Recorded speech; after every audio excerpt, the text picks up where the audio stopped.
Hello, I'm Crystal, and basically my life can be very monotonous, especially in the evening when you live by yourself, which I do. I do everything by myself. Go to the cinema by myself, walk down the street by myself, go to shops by myself, and it was the same at school. I was that poor little sod sat on the bench watching everybody else play. And I've tried so much to try and change my awful life that I'm still by myself at the age of 46. What a sad old sod. I have been married though for 18 years. But at school I was by myself and I just immersed myself in books. And they're wonderful, aren't they? What would life be without a story?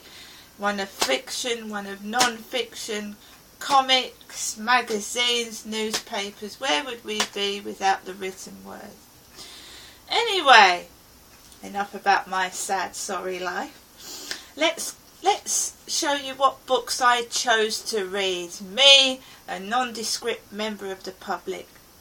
I'm not famous, I'm not a celebrity, I'm just somebody off the street. And let's for a change have a good look at some books that I have chosen from the library, someone of no consequence. I have bought from the library, not bought, well, used my library card, and I am an adult, to get this book called The Strangled Queen by Maurice Drew Yuan. I hope I pronounced that right. If I'm not, I'm so sorry. And it's basically a book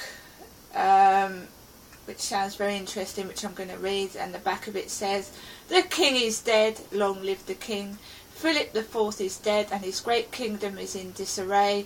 It seems the fatal curse of the Templars is plaguing the royal house of France. His son has been enthroned as Louis X, but with his disgraced wife, Marguerite, imprisoned in the Chateau Galard for her adultery, Louis can produce no heir with which to secure the succession, but neither can he marry again while she lives.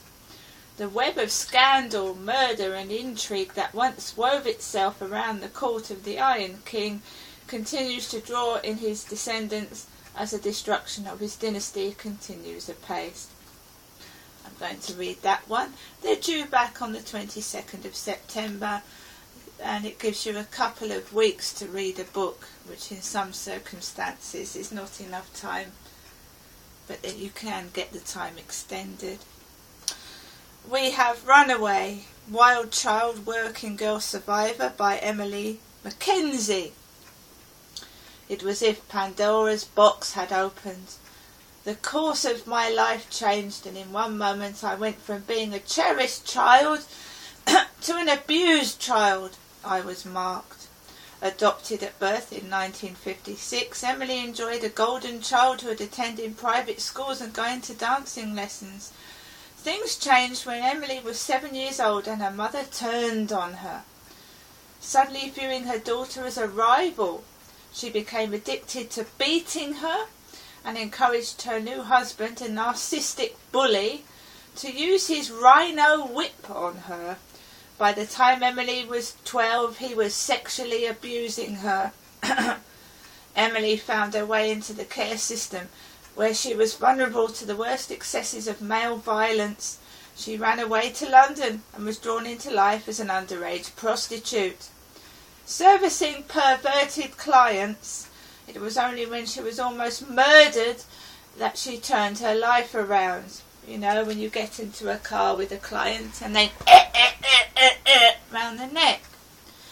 I can understand what that one's all about. We have 88 Chinese Medicine Secrets by Angela Hicks, which self-explains itself really. Chinese medicine. A History of a Suicide by Jill Bylowski, and it really talks about a suicide. We have Down the Rabbit Hole by Holly Madison. curious adventures and cautionary tales of a former Playboy bunny. We have Les Miserables. Les Miserables, which explains itself in the title, really. And we have the League of Extraordinary Gentlemen, which is a comic type book which I read. I do like fantasy. I do like a bit of fiction, but it is nice to be honest and read a nice real life tale. Some of these are made up, but some of them are real. It's the real ones that touch my heart.